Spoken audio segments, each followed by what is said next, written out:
Thank you very much. It's an honor to be with you. Many things are happening that are exciting, very exciting for our country.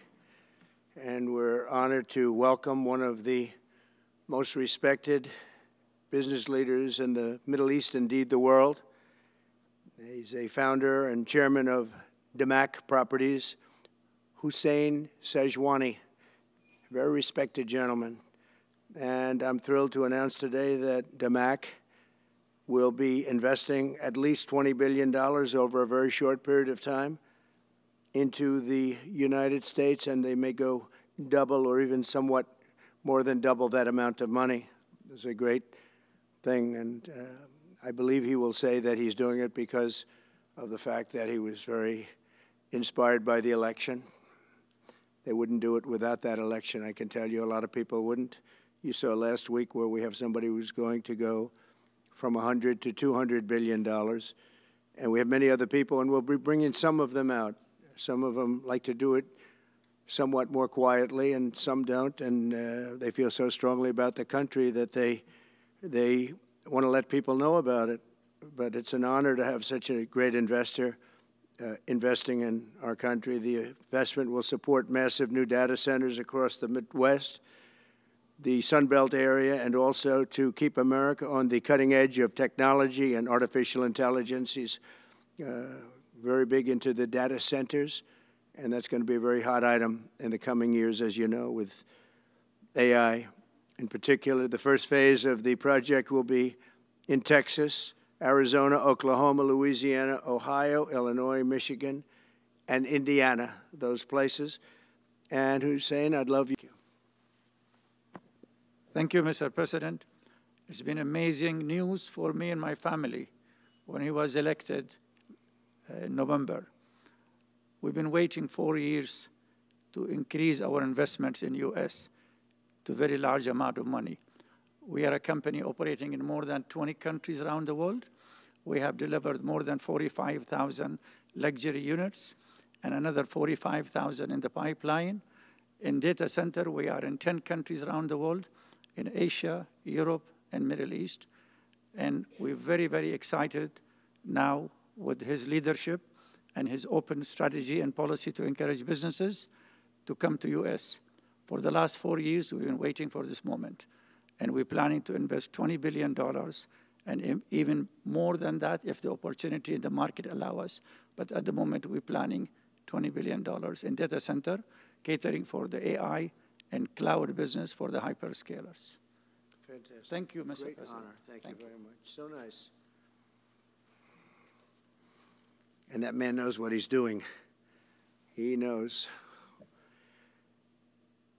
So, Hussein, we're going to work with you and make sure everything goes smoothly. We have powers that haven't really been used in terms of environmental. If you invest over $1 billion in the United States, we're going to give expedited reviews to everybody because everyone's afraid they're going to come in and get caught in the quagmire, which is very prevalent in the United States, unfortunately, the quagmire of environmental and various other regulations and rules. And I made it a point of telling people if you invest $1 billion or more, and we'll do this for people with far less too, but we guarantee it. We're going to move them quickly through the environmental process. Sometimes people are held up 12, 13, 14, 15 years. I saw it with plants in Louisiana where I got it approved in literally a week. They were through the review in 1 week after spending 14 and a half years trying to get it, and they were going nowhere. It was a terrible thing. So I've been a victim of that myself over the years. And I think I know all the games and all the tricks that are played. And much of it is just done to stop progress. So we're going to be helping you and everybody else that comes to the United States and wants to invest their money, that you don't get tied up for the rest of your life and you can't do anything. This commitment further underscores that many of the greatest business leaders on earth are seeing a very bright economic future for America since the election. As you know, a lot of positive things have happened. We are inheriting a difficult situation from the outgoing administration, and they're trying everything they can to make it more difficult. Inflation is continuing to rage, and interest rates are far too high. And I've been disappointed to see the Biden administration's attempt to block the reforms of the American people and that they voted for. We had a landslide election. We won every swing state. We won the popular vote by millions and millions of people. Nobody even knows how many people, millions. And they're still counting in some areas. You know, they're still counting the vote in some areas. Can you believe this? What a place. What a horrible place. One of the things we're going to do is we've got to fix the election so that we get honest counts and they get done by 10 o'clock in the evening or something thereabouts. They have places where they're still counting votes. President Biden's actions yesterday on offshore drilling, banning offshore drilling, will not stand. I will reverse it immediately. It'll be done immediately. And we will drill, baby, drill. And we're going to be drilling in a lot of other locations. And the energy costs are going to come way down.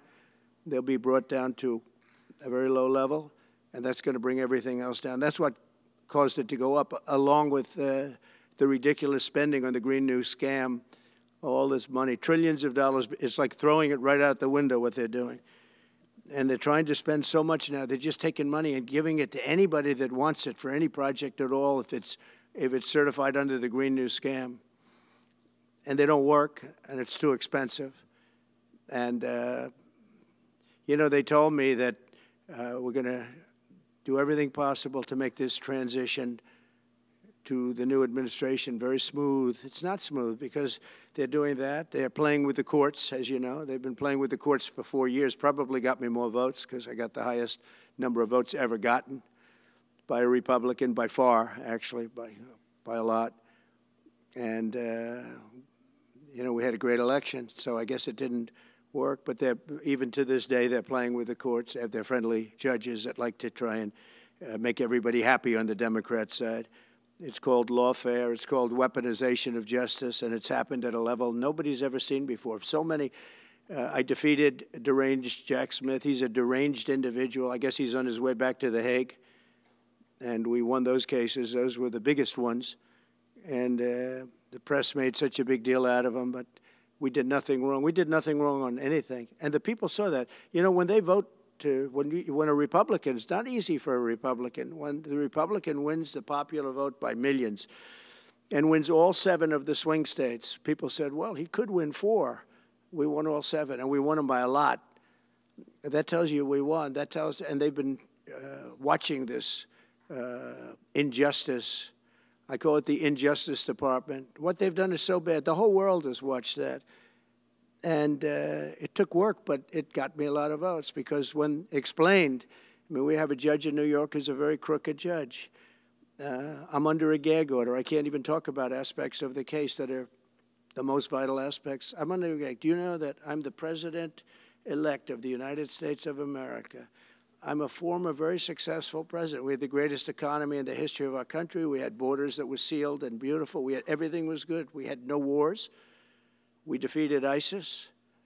We had no wars. Now I'm going into a world that's burning with Russia and Ukraine, with Israel. You took a look at that attack on October 7th, the attack on Israel, with the horrible way they got out. Not the fact that they got out. I would have been out before them.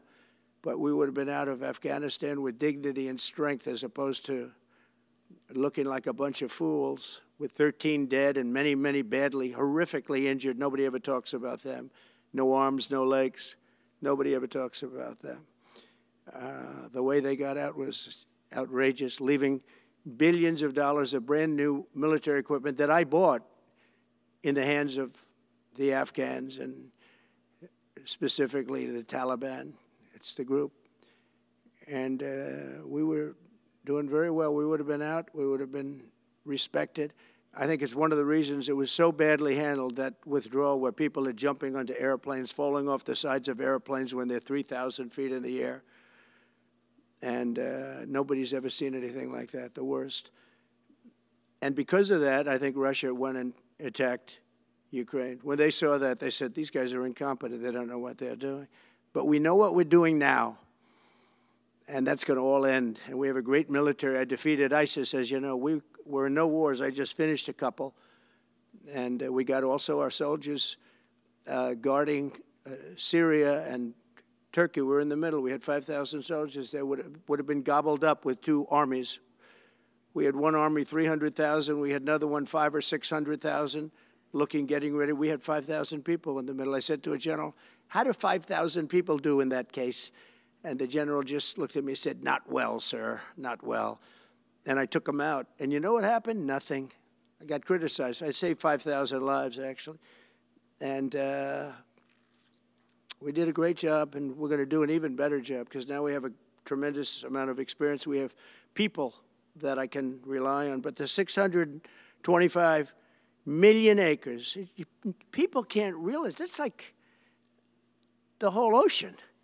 Take an acre. You know, an acre, you have a house on a half an acre, on a quarter of an acre, or an acre. If you have an acre, you have a big deal. Now you multiply that by 625 million acres. It's like, feels like the whole ocean. And that's our strength, you know. People can say we manufacture, we don't manufacture. The thing we have oil and gas more than anybody in the world. And we're going to have more of it, too. They were subpoenaing people that had no idea what they were even talking about. That's a sick group of people. And it was all to influence the election. It was all a fight against a political opponent. We've never had that in this country. We have had that in certain countries. We've had that in third-tier countries. We've had that in banana republics, but we've never had that in a place like the United States. I don't even know if it's been on a small level. I'm sure it has been on a small level, but this was the largest level ever. They brought this moron out of The Hague. He's a mean guy. He's a mean, nasty guy. His picture was perfect because you look at his picture, you say, that's a bad guy with his robe, his purple robe. And he executes people. He shouldn't be allowed to execute people because he'll execute everybody. He's a nut job. But we won all of those cases with him. And, I mean, I don't know the judge in Florida, but we had a brilliant judge in Florida that saw right through it. And we won the case. She was a brilliant judge with great courage. You know, the left, as we call them, the radical left, they have a way, they play the ref, and they play it very hard. They play the ref. They go and say horrible things about judges and prosecutors. And some judges and prosecutors say, look, the only way I'm going to get these people off my back is to give victory to them. They're playing the ref. I think it's illegal what they do. It's almost like talking. It's worse than talking to a judge. But the judge in Florida, Judge Cannon, was brilliant and tough, and she didn't stand for it. And I don't know her. And never met her until the case, and I don't believe I said even one word to her. But she was very, very strong and very, very brilliant. And her opinion was so brilliant that they dropped their appeal. They couldn't beat the appeal. So one other thing he did yesterday, which was in many ways worse, it's hard to believe it can be worse. He wants all gas heaters out of your homes and apartments. He wants them to be replaced by essentially electric heaters. I don't know what it is with electric. This guy loves electric. We're going to be ending the electric car mandate quickly, by the way. This guy loves electric. And we don't have enough electricity. And then we have AI where we need more. And he wants everybody to have an electric heater instead of a gas heater. Gas heater is much less expensive. The heat is much better. It's a much better heat. As the expression goes, you don't itch. Does anybody have a heater where you go and you're scratching? And that's what they want you to have. They don't want you to have gas where you don't have the problems of the electric. And the source is plentiful. They're much cheaper to operate. They're much better. They work much better. They look much better. 60% of homes and apartments have gas heaters. He wants them all removed quickly. These people are crazy. There's something wrong with them. There's something wrong with them.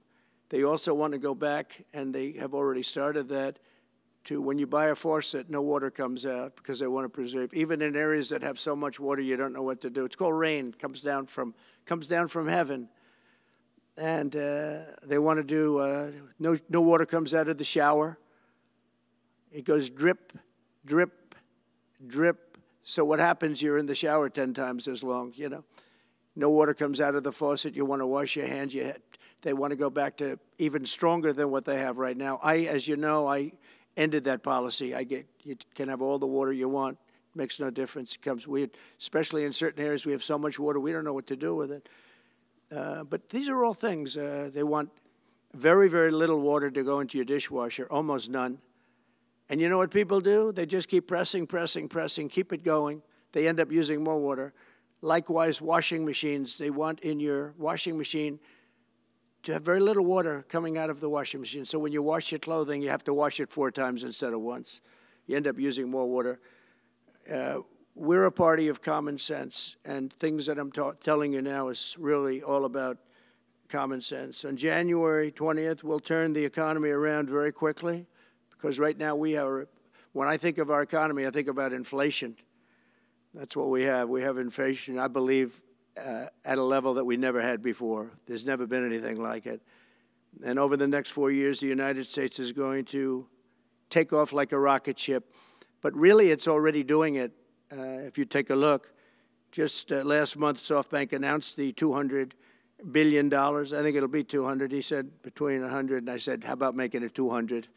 And he sort of said yes, but let's say it's 100, but it might be 200, right, Brian?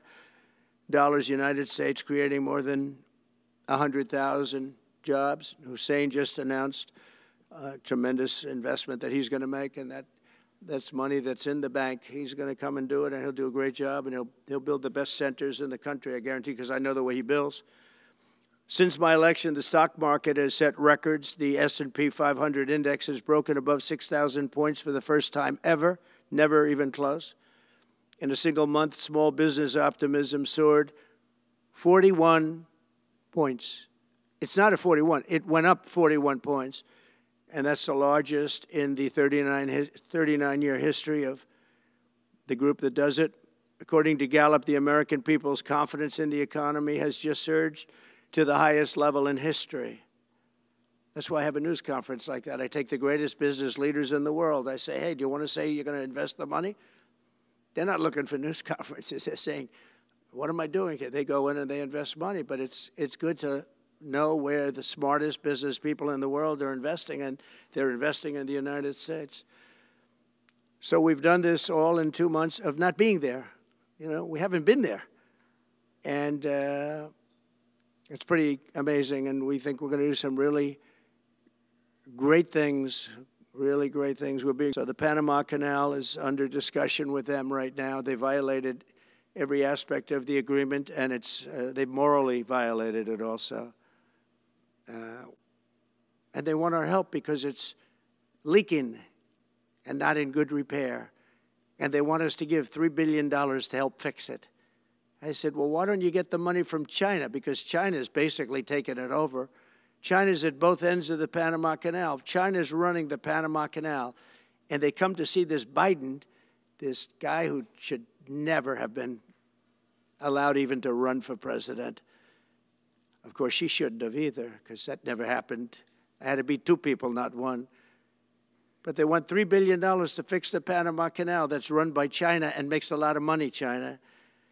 One of the most profitable structures ever built, because you have ships lined up back to Florida, frankly, and they just keep going through, and the numbers are staggering, $500,000 to $1 million a ship. And they took it away from us, meaning we gave it to them for $1. But not going to happen. What they've done to us, they've charged us, they've overcharged our ships, overcharged our Navy. And then when they need repair money, they come to the United States to put it up. We get nothing. Those days are over. Working with the Republican majorities in Congress, we'll cut taxes, slash regulations, raise wages, and boost incomes at a pace the world has not seen before, and certainly not from our country. We had a big chunk of it for the first 3 years prior to COVID coming in my administration. We had the greatest economy in history. We cut the most regulations in the history of our country, and I did that all in 4 years, by 4 times more than any other president cut. We did that in 4 years, and we were just getting started. will impose new tariffs so that the products on our stores will once again be stamped with those beautiful words, made in the USA. And we are not treated well, as you know, by Canada. Canada is subsidized to the tune of about $200 billion a year, plus other things. They don't essentially have a military. They have a very small military. They rely on our military. It's all fine, but, you know, they got to pay for that. It's very unfair. I have so many great friends. One of them is the great one, Wayne Gretzky. I said, run for prime minister. You'll win it'll take 2 seconds. But he said, well, am I going to run for prime minister or governor? You tell me. I said, I don't know. Let's make it governor. I like it. Energy that needs subsidy. Energy is a good business. You don't need subsidy. But when you build these massive towers, I mean, they're 25 stories tall, 40 stories. They have one 70 stories tall. The blades, they take 3 ships to ship them. It's crazy. They let them stand and they rust, and they say, because of the environment, I'm not a believer in this, but they say you can, because it's a certain fiberglass, that the blades cannot be buried in earth, that's an environment. So what do you do with them? What do you do with them? And I don't know if you've ever gone to Palm Springs, California, or any of these places where you have long-term windmills standing. They're a disaster. They're rusting, rotting, closed, falling down. This is as you enter Palm Springs. And they put new ones next to them because nobody wants to take them down, because why should they take them down? It's very expensive to take them down. And you can't do anything with them because the blades, you can't bury them because of the environmental protection. We'll look at that. Doesn't make sense, but that's what they say. So we are at the beginning of a great, beautiful golden age of business. And I think we're also at a golden age of common sense, because everything I'm saying to you, from a simple water faucet that doesn't allow water to come out appropriately, to all of the other elements of what we do and what we're going to do, to take $50 to $60 trillion off our country's balance sheet because some man that has no idea what he's doing, has no idea. You know it, I know it, the Democrats know it. What they did is a crime by allowing that to happen. And I'll bet you, if you asked him today, how much acreage did you submit? Essentially, did you destroy? You destroyed the economic viability of drilling in the ocean. And with AI coming along and all, you know, a lot of people don't realize that AI is going to be a big thing, but you'll need double the electricity at least that we have right now. So right now we produce electricity for many, many different things. AI is a very big deal in terms of the future. China is already building electric facilities, big, bold electric facilities. And you know how they're being fired up? With coal. They're being fired up with coal. And we're going to build bigger and better ones. People like Hussein that are doing the same thing as he is. I'll bet they don't do it as well, because I know how he does it, but they're doing a lot of things. The problem is they can't get their permits, because I say build the plant with the building. So with the structure, build the plant, because if you go into grid, the grids are old. So they said, that's a great idea. In other words, build your electric facility alongside of your plant. And you could have extra output if you want, because once you build it, you can make it larger pretty inexpensively. You could have extra output, which you'll sell to the public, but build it with the plant, and people are loving that idea. So we're going to have a lot of fun making America great again, and it's going to happen, I think, very, very quickly. It's already happened. So I would say this, and this has been pretty openly reported by the news. There's never been anything like what's happened in the list. Since we won the election, a couple of months, since we won the election, the whole perception of the whole world is different. People from other countries have called me. They said, thank you, thank you. The perception of the whole world is different. We're going to have to settle some big problems that are going on right now. We're going to have to settle up with Russia, Ukraine. That's a disaster. I look at numbers every week, the number of people being killed in that war. People don't know, mostly soldiers now. But the towns have been obliterated. This was a Biden fiasco that that should have never happened. If we had a real president, if we had a president that knew what he was doing, Russia would have never, ever gone in. But they did go in, and we have a mess. The cities are all blown up. The people have largely left. and the soldiers are killing each other at levels that haven't been seen since the Second World War. So we'll have to get that one straightened out, too. That's a tough one. Much tougher than it would have been before it started, I can tell you that. A deal could have been made just by an average deal maker. Deal could have been made on that. So thank you all for coming. We'll take a couple of questions. Yeah. Go ahead, please. Mr. President, thank you. I wanted to touch on the world on fire that you mentioned, but let's start, if we could. Giving the Panama Canal to Panama was a very big mistake. We lost 38,000 people. It cost us the equivalent of $1 trillion, maybe more than that. Probably the most expensive, they say it was the most expensive structure, if we call it a structure, which I guess you can, ever built.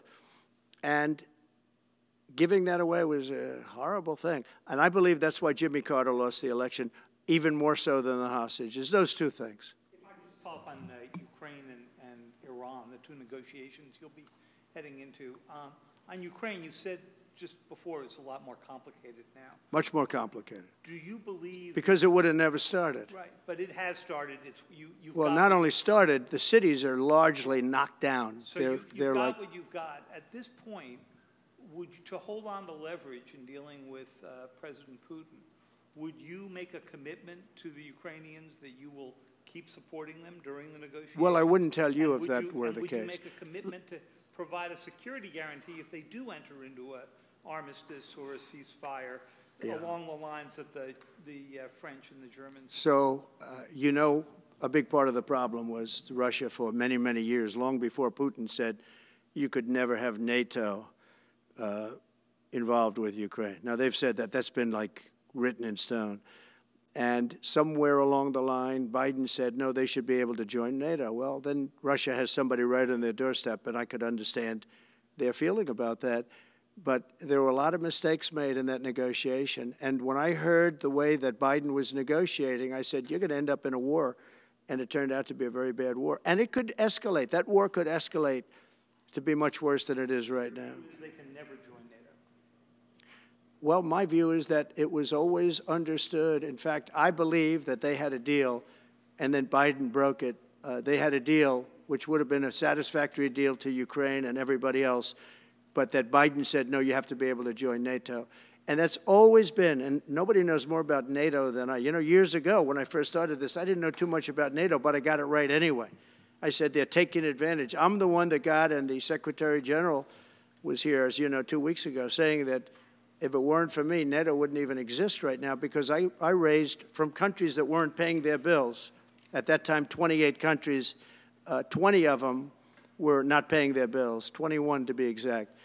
They weren't paying, or they were paying a very small portion. And I raised over $680 billion. That was the number he gave, by saying, if you don't pay, we're not going to protect you. And as soon as I said that, the money came pouring in. But Obama could have said it. Other people could have said it. Bush could have said it. Nobody said it but me. I took a lot of heat. They said, oh, that's a threatening statement. Well, they weren't paying their bills. I said, we're not going to protect you if you're not paying the bills. So in a true sense, I saved NATO, but NATO's taken advantage of us. And one of the problems that I have, and I've said it openly, I said it to President Zelensky, Europe is in for a tiny fraction of the money that we're in. Now, whether you like that situation or not, Europe is much more affected than the United States. We have a thing called the ocean in between us, right? Why are we in for billions and billions of dollars more money than Europe? And, you know, they're a similar size, a little smaller, but they're a similar size economy as the United States when you add them up. And yet Europe is in for a small fraction of the number the United States is in. Now, Biden could have called them up during the term. That's what I did. I said, you have to pay your bills. And they all, one stood up. I won't say who. You'll probably have it because the papers, the media hated to report on it. But a prime minister stood up from a country, you know, a famous meeting of 28 nations with no press, no anybody in the room. He stood up. He says, does that mean if we don't pay our bill, and at that point it was 2%, it should be 5%. It should be 5%, not 2%. But at that point it was 2%, but many people didn't pay. Some people didn't pay anything. But many people were way, including Germany. Germany was at less than 1%. You're going to press for 5%? Well, I think NATO should have 5%, yeah. Well, you can't do it at 2. I mean, at 2%, every country, if you're going to have a country in a regular military, you're at 4%. I think they should be, they're in dangerous territory. I think it should be, they can all afford it, but they should be at 5%, not 2%. I'm the one that got them to pay 2%. But a gentleman stood up, a prime minister stood up, and he said to me, sir, could I ask you a question? You're saying we have to pay our bills. If we don't pay our bills, will the United States protect us from Russia? I said, if you don't pay, you mean you're delinquent? He said, yes. He said, if you're delinquent, we will not protect you. I took a lot of heat. Although it was somewhat closed door, I took a lot of heat from the media. And you know what happened? The money started pouring in. That's why NATO has money. And the Secretary General said it was the most incredible thing he had ever seen in a negotiation. Now, if I would have said, yes, we will, nobody would have paid. If I would have loved to say, yes, we'll protect you even if you don't pay. But that's not the way life works. Mr. President, two questions related to each other. First, you said on your first day of office you're going to pardon January 6th defendants. Are you planning to pardon those who were charged with violent offenses? Well, we're looking at it, and we have other people in there. And as you see, I guess 24 or 28 people came now from the FBI. That came out very quietly. Nobody reported it, but they had people in some form related to the FBI. They had 4 or 5 people that were strongly related to the FBI. We have to find out about that. We have to find out about Hezbollah. We have to find out about who exactly was in that whole thing, because people that did some bad things were not prosecuted. I see it all the time, and you see it too. People that were doing some bad things weren't prosecuted, and people that didn't even walk into the building are in jail right now. So we'll be looking at the whole thing, but I'll be making major pardons. Yes, please. Please. On Jack Smith's report. Good afternoon, Mr. President. It's good to see you again. 2 questions about Syria and the ongoing war in Gaza. About Syria, the Pentagon disclosed last month the U.S. has some 2,000 troops in Syria. That's almost double the number initially we were told of 900. Will you keep that troop capacity the same upon taking over? Well, I won't tell you that because that's part of a military strategy. But I will say it was Turkey. Turkey's been after that country in different names and different forms and shapes for 2,000 years. Those people that went in are from Turkey. And President Erdogan is a friend of mine. He's a guy I like, respect. I think he respects me also. He's the one that didn't go after certain people after I requested that he not. You know who I'm talking about, the Kurds. I don't know how long that's going to, because they're natural enemies. They hate each other. But he didn't do that yet. And he didn't do it in the past also. He started, and I said, please don't do that, and he didn't do it. So, but if you look at what happened with Syria, Russia was weakened, Iran was weakened, and he's a very smart guy. And he sent his people in there through different forms and different names, and they went in and they took over, and that's the way it is. I'm sorry, I don't mean to interrupt you. Do you have concerns about HTS taking control of Syria? By the way, I have the envoy here. Is that in the back? Standing with my son, Eric, is Steve Witkoff, who's just got back from the Middle East, and he's done a fantastic job. He's a great deal maker. I said, what we need there is a deal maker, because nobody makes a deal. We have people that understand where the rivers are and where the meets and bounds are, but they can't talk. They can't make deals. Steve's done a great job. I just want to thank you, Steve. You've been working endlessly for months, and he's working specifically on the hostages, trying to get them back. Well, that was my second question. Is Hamas Steve, come up for a second. Maybe you might want to say a couple of words. Sir, I didn't. Another hostage. Mr. President, more than 140 police officers were injured by rioters on January 6th. Will you pardon anyone who attacked a police officer? Well, the only one that was killed was a beautiful young lady named Ashley Babbitt. She was killed, and there was actually somebody else that was killed, also a MAGA person, but people don't give it 100% credibility. I'm going to find out about it, and we're going to find out. But Ashley Babbitt was killed. She was shot. She had never been shot. She was shot for no reason whatsoever. In fact, they say that she was trying to hold back the crowd, and the crowd was made up of a lot of different people, so we'll see. But I will tell you this. The person that was killed was Ashley Babbitt. The other thing is, when they talk, you know, there was never charges of insurrection or anything like that. But if there were, this would be the only insurrection in history where people went in as insurrectionists with not one gun, okay? And let me tell you, the people that you're talking about have a lot of guns in their home for hunting and for shooting and for entertainment, a lot of good reasons. But there wasn't one gun that they found. And why didn't they find the bomber, the pipe bomber? You know, they know who the pipe bomber is. The FBI knows who it is. The status of the FBI has gone down so far, and the status of the DOJ, or as I call it, the Department of Justice, it's the Department of Injustice. It's being laughed at all over the world. And hopefully with Pam Bondi and with Kash Patel and with other people that we're putting in, that will all come back. If you do a poll in the FBI, I guarantee I'm at like 90% with the agents of the FBI, but they have hurt that incredible place. Law enforcement, I mean, you think of the FBI, they raided this house. By the way, they could have told me, could I see this? I would have given them, I actually told them, come in anytime you want. You can see anything. They raided the house, and the case was dismissed. And now I'm in litigation. I'm suing them for doing that. And I feel so badly doing it. I'm the President of the United States, and I'm suing the United States. But I'm suing them for other things, too. The FBI has gone so, its reputation has been so horribly hurt. Between Comey, who is the worst, and all of the others, what's happened to the FBI is, and we're going to make it great again. We're going to make the FBI great again. We're going to make the Department of Justice fair and strong, but fair again, because all they did was attack me because I'm their political opponent, and that includes with local judges like Marchand. You ought to find out. Ask them, why do I have a gag order where I'm not allowed to speak? Think of it.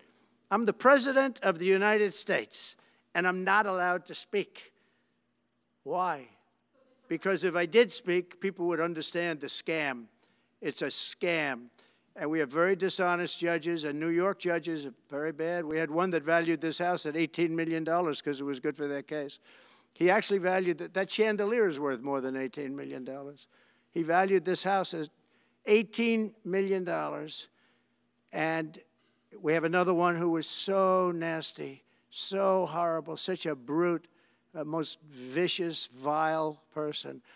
These are New York judges. But we've won most of the cases, so we're very happy about that.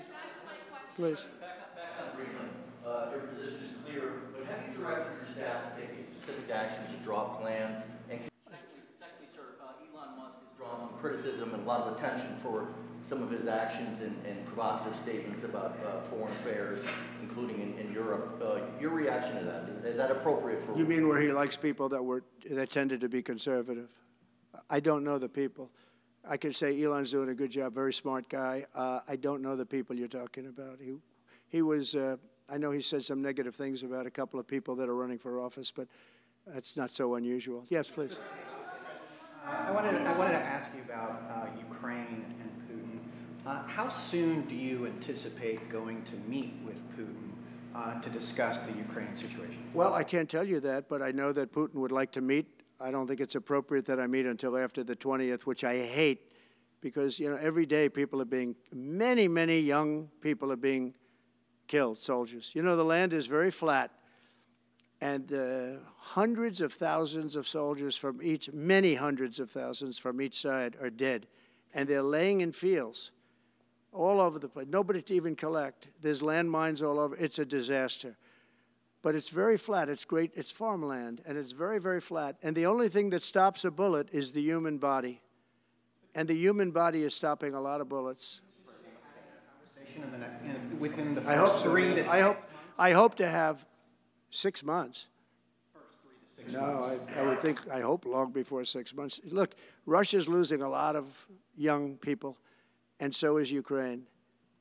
And it should have never been started. That's a war that should have never happened. I guarantee you, if I were president, that war would have never happened. Who would you like to nominate to replace Michael Barr as vice chair of the board? I'll be announcing somebody. Mr. President, if we were were to work under the assumption that you're serious about making Canada 51st state of the United States, the leader of the Conservative Party in Canada said, under no circumstance will it ever be the 51st state. Maybe he won't win, but maybe he will. I don't care. You had suggested that listen, I don't care what he says. But Sir, real fast, as I called him Governor Trudeau, I said, listen, what would happen if we didn't subsidize you, if we didn't, because we give them a lot of money. We help them. As an example, we're buying icebreakers, and Canada wants to join us in the buying of icebreakers. I said, you know, we don't really want to have a partner in the buying of icebreakers. We don't need a partner. But no right. Nope, no right. Here's what we have. We have a right not to help them with their financial difficulties because we owe $36 trillion too. We're going to start knocking it out pretty fast, but we're going to be able to do it because of energy and other things. But no right.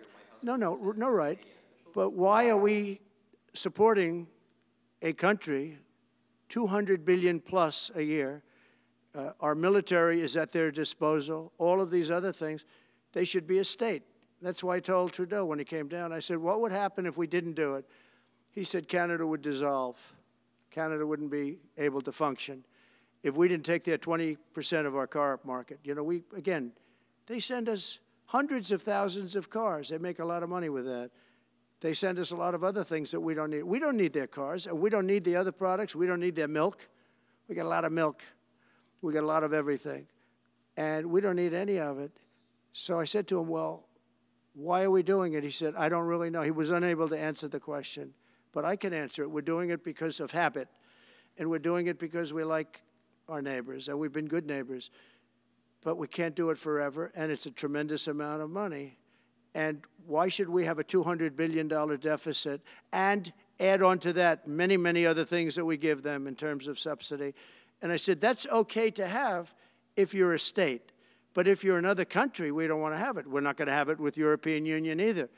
European Union, we have a trade deficit of $350 billion. They don't take our cars. They don't take our farm product. They don't take anything. And so we're not going to have it with them either. Brian, go ahead. Yes. Happy New Year, by the way. Thank you. You want to comment? Many Americans are angry that we're sending millions of dollars every month to the Taliban. Do you anticipate? It's not even believable. Billions of dollars, not millions, billions. We pay billions of dollars to essentially the Taliban, Afghanistan. And that's given by Biden. That's the same man that took away $50 to $60 trillion worth of value from the United States. Think of it. Probably our most valuable asset. Took away our most valuable asset. This can't be allowed to happen. We are now a nation of common sense. When he does that, 625 million acres, this can't be allowed to happen. Thank you for the information. Yes, sir. Most other people probably knew about it, but they wouldn't have told me, right? Mr. President, on the campaign trail, you vowed to bring down the prices at grocery stores very fast. Yeah, we won't do it fast. But then you recently told Time Magazine that bringing down prices would be very hard. So what can the American people expect when you get into office? It's always hard to bring down prices when somebody else has screwed something up like they did, but we'll bring them down, we'll get them down.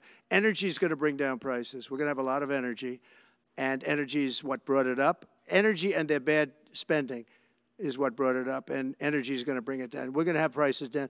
I think you're going to see some pretty drastic price reductions. As an example, food, bacon, ham, apples, everything has gone through the roof. It's one of the reasons I won. So as you know, I said it, inflation was one of the reasons I won, but I think the biggest reason I won was the fact that they are allowing prisoners to come into our country. They released their prisoners, their murderers. Thousands of murderers are now walking around the streets of our cities and farmland all over, murders, people that have killed. Many, 32% have killed more than one person. They released them from their jails, their prisons, and their mental institutions and insane asylums into our country. I believe that's the reason we got such a large vote. All right, maybe one or two more questions. Yeah, please, go ahead. Go ahead, you go. Sir, you have it. Without getting your agenda through Congress, you appeared to open the door in your radio interview yesterday for a two-bill approach. Is it still your preference for one big, beautiful bill, as you have said? Well, I like one big, beautiful bill, and I always have, I always will. But if two is more certain It does go a little bit quicker because you can do the immigration stuff early. Now, you have to understand, for immigration and for the wall, we won the case on the wall. You know, they tried to sell the wall for 5 cents on the dollar, by the way. And we had, fortunately, a judge that stopped that. But they were already discarding the wall. And 5 cents on the dollar. And you know what they were doing? They were calling us up and saying, we'll sell it back to you at 200 cents. In other words, double what we paid for it. So they were going to buy it from this guy for 5 cents on the dollar. They were making deals. And fortunately, we had a very smart judge that stopped it cold. I think he called for an investigation, too, and he should.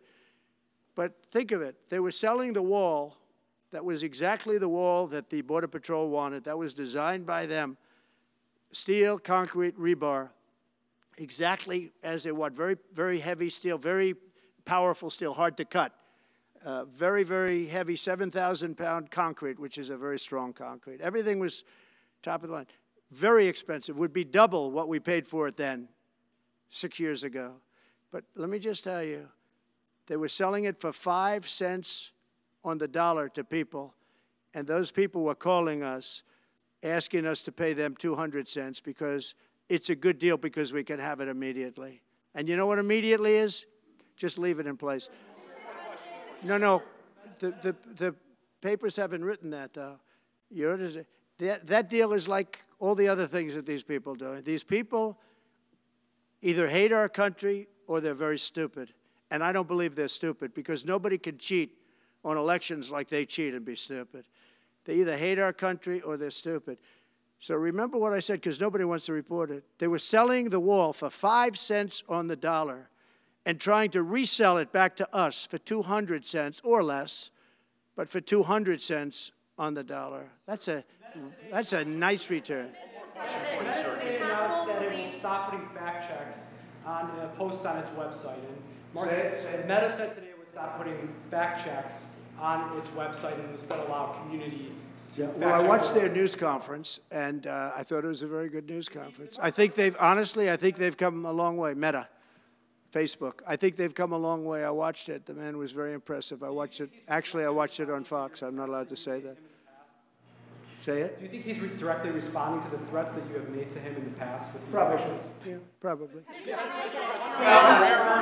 The last time you were here, you were asked a question about the U.S. possibly launching a preemptive strike on Iran. You said you wouldn't answer that question. On who? Obviously, on Iran. The U.S. launching a preemptive strike on Iran's nuclear facilities. And I said, I don't talk about it. It's a military strategy. But it is a legitimate question. It's something that well, it's not really, because only a stupid person would answer it. Look, it's a military strategy, and I'm not answering your questions on military strategy. All right, one more. Brian, go ahead. Brian. Could you give us a preview of what you might be talking to leaders of Congress who are expected to come here in the next couple of days, and you've got a very supportive Congress behind you? Yeah, they're great. So we have a wonderful Republican Congress. We have a leader that I have a lot of confidence in. I think he's going to be, hopefully, a great leader, a great speaker. And we have a leader, by the way, in the Senate I think has been great. John Thune has been doing a fantastic job. But it goes through the House first. And the question is whether or not we do the 2 bills or 1 bill. And, you know, look, I can live either way. I like the idea of the 1 big bill, but I can live either way. But they'll be coming down. The senators also will be coming down. And then ultimately we'll be meeting in the White House in a few weeks. But right now this is the winter season. You know, they sort of call this the winter White House. It was built, I don't know if you know this, Marjorie Meriwether Post and E.F. Hutton built this. It was the greatest of all the estates in our country. And I saved it, and I got a lot of credit for saving it. Most of these big, great houses have been knocked down in Palm Beach. Just about all of them, actually. And they, you know, you'd build 10 mansions on one site, but we saved it. But this was built as the Southern White House, and she gave it to the government. And, by the way, Jimmy Carter gave it back. He said it's too expensive for the United States. So I didn't realize that. Real quick, I was just told. Actually, Jimmy Carter, Nixon was through Watergate. He came down. Nixon came here once, and he thought it was incredible. But he had a thing called Watergate, if anybody remembers that. And so he had other things on his mind, to put it mildly. And Jimmy Carter felt that it was too extravagant for the country. So fortunately for me, he gave it back to the foundation, and I bought it from the foundation. President, on reconciliation, some Republicans saying in trade for a massive bill that you and they share the interest in, they want to see big spending cuts. Do you agree with that? And what Well, would your I'm okay companies with be spending on? cuts. I like spending cuts. Just, I'm on the record for spending cuts. And the debt ceiling was given to us. It shouldn't have been, but it was put in our lap. And what I want in terms of debt ceiling isn't the ceiling. I just don't want to see a default. That's all I want. I never talked about spending more money necessarily than all I want to see is no default, because nobody knows what would happen if there was a default. It could be 1929 and it could be nothing. But that was put into our lap, and it shouldn't have been, but it was, and so we'll handle it. But debt ceiling is not about raising a lot of money. It's really just about extending it. I just want to see an extension. On immigration, sir, on immigration, how much can you do by executive order, are you planning to do on executive order when it comes to immigration? And how much do you want Congress to tackle this issue? And also on day one, well, I had the safest what border orders are in you the history of our planning? country by far. You remember the famous chart that I brought down. I love that chart very much for a lot of reasons. But I have the safest border by far in the history of our country. And when I took it over, it was a mess. Nothing like it is now. This is 10 times worse. I got elected because of the border the first time, and I think I got elected largely because of the border the third time. And the second time I did equally well. Well, not as well as the last time, but I did very well. And I will say, this was too big to rig. You know the expression? Too big to rig. They couldn't do it. They tried, but they couldn't do it. I didn't get very much from Congress at all. I just said that we're being invaded, and I took the money out of the military. Much of the wall, I built over 500 miles of wall. Much of that wall was built through money that I put into the military. We took it out because we couldn't get things from Congress in those days, and we took it out. And that wall was built largely with money coming from the military. So, very simple. I went to the military. I said, our country is being invaded by very similar, nothing like what's invading our country now. They weren't releasing prisons into our country, and they weren't releasing mental institutions in, but some bad dudes were coming in, right? And I said, our country is being invaded. And I took that money largely from the military. I was sued 9 times by the Democrats in Congress, and I won all those suits. And we ended up building 571 miles of wall. Once that wall was built, they start going around it. So we're going to add another 200. That would have been up in 3 weeks. And then we had a very unfortunate election result. And they said, we don't want to put it up. We'll sell it. And they started selling it for 5 cents on the dollar. What a second. So we'll do this again. I just want to thank everybody very much. I'm just telling you, this will be the golden age of America. This is the golden age of America. We're going to have a great country again. We're a country right now under siege. We have so many different problems, and nobody respects us overseas, but now they do. The Italian prime minister, as you know, came here the other night, just flew in and flew out. She wanted to see me. And great respect is being shown when I went to the cathedral in France. Great respect was shown by the prime minister, the president, by everybody. France was, and by the way, I have to say they did a great job in the cathedral. But great respect is being shown to our country again. And we have a great country, but we have to run it properly. It's going to be run properly. We want to get back those hostages for Israel and for us. You know, we do have people that are hostages being held. And I'll just say it again. If this deal's not done with the people representing our nation, by the time I get to office, all hell is going to break out. Thank you very much. Ukraine-Russia war before you take office. Can you clarify what you mean by military force in the Panama Canal?